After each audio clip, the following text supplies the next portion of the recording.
Welcome back. Today I want to talk about my fall slash autumn TBR. We call it autumn here, but the title of this video is going to be fall. So I'll talk about all the books I want to read in fall. I was in a pretty much 6-month long, even 7-month long reading slump. I filmed this video a little bit in advance, not too far in advance, maybe like 2 weeks before it's going to go out. So I just got out of my reading slump and it has been the best thing ever because I've actually been wanting to pick up books and read. I have 17 books here that I want to talk about. I meant to pick 15, but as I was picking books off my shelves, it ended up at 17. So will I read all these 17 in the few months we have of autumn? Probably not. Majority are romance, but I have a couple from other genres. So I want to start with a fantasy. I have one fantasy. I've only read Fourth Wing and Kingdom of the Wicked ever. And that was a couple years ago. Like I read Fourth Wing when it came out, and I read Kingdom of the Wicked before that. So I am not really clued in the fantasy. Oh, you can see what it is. I want to start somewhere easy, somewhere where I won't get confused. So for that reason, I picked Caraval by Stephanie Gerber. I have these 3 books in the trilogy, and then I have Once Upon a Broken Heart trilogy. So that's where I'm going to start. If you think differently, please let me know. These are my fantasy shelves. You can pretty much see all the books on them. Let me know where to start. But for right now, it's going to be this one. I think it's like a circus type thing, and it appears who knows when. It's a week-long game. I don't know, but I'm excited to get into these, see if I like them. That's the only fantasy I have. Then I have 2 kind of mystery thrillers that I really would like to get to. So first I had If We Were Villains by El Rio. I bought this not actually too long ago when Sarah read it. I bought it. It's about someone that has served a 10-year murder sentence. Murder? Is that how you say it? Anyway, he's been in prison for 10 years for murder.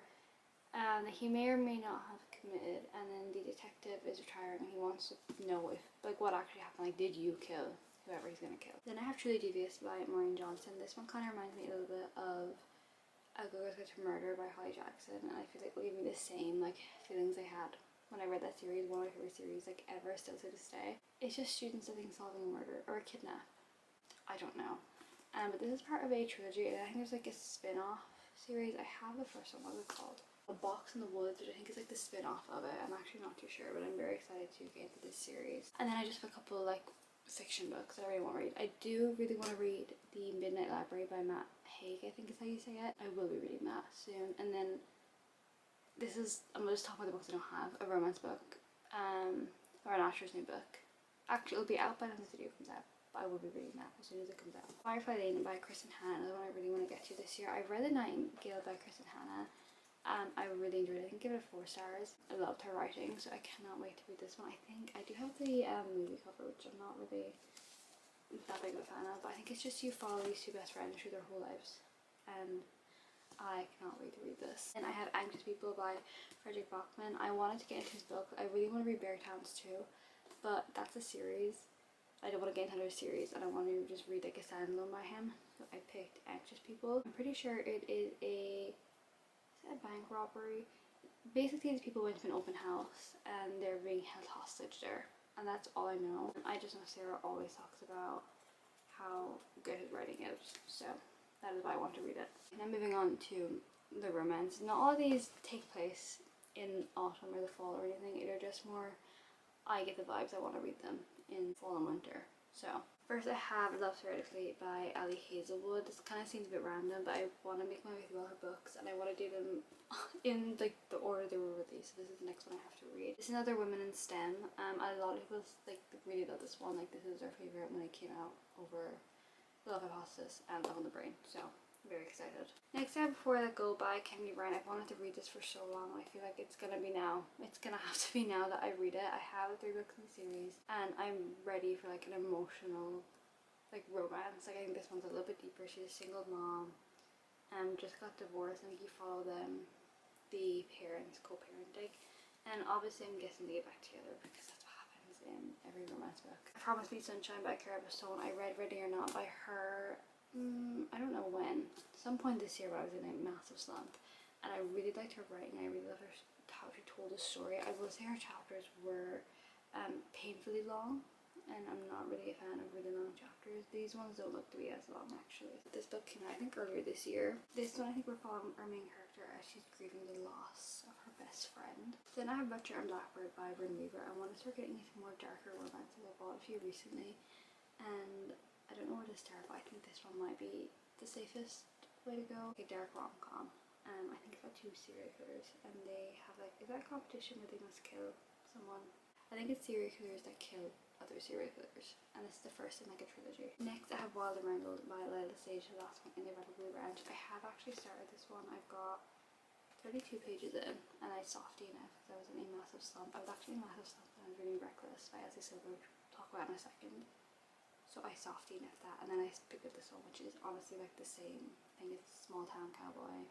If you told me they were taking place in the same world, I would believe you. So also I had to softy enough this, because why would I pick up the same concept of the book? I don't know. But this one is Single Mom. I think it's Second Chance, like Child of Friends and Lovers. The last one, like I said, in the Irreparably series, so I can tick off another series. Okay, I had to go downstairs because I thought I heard someone in the house, and I will not film a video with someone in the house, but there's someone in the house, so everything's fine. Next I found A Limb by Hannah Young. I've wanted to read this for so long. I mean, I read Ready or Not, which has a pregnancy trope, as well as this that has a pregnancy trope. Does that make sense? I don't know. I wanted to read this soon. I haven't read a Hannah Young book yet, so I'm very excited. Like I said, excellent pregnancy trope. One night stand, she gets pregnant, and you follow her, I think, throughout the pregnancy.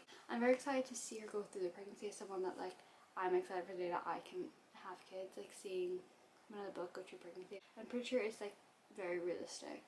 I'm very excited to read this one. Then I have By a Thread by Lucy Score. I've read the Knock 'em Out series by Lucy Score, and I've also read, what's that other one? The Worst Best Man. Didn't like that one, but I love the Knock 'em Out series. So I'm excited to read this one. I know Sarah's giving this a 5 stars, so you know I have to read it. This one is Grumpy Sunshine.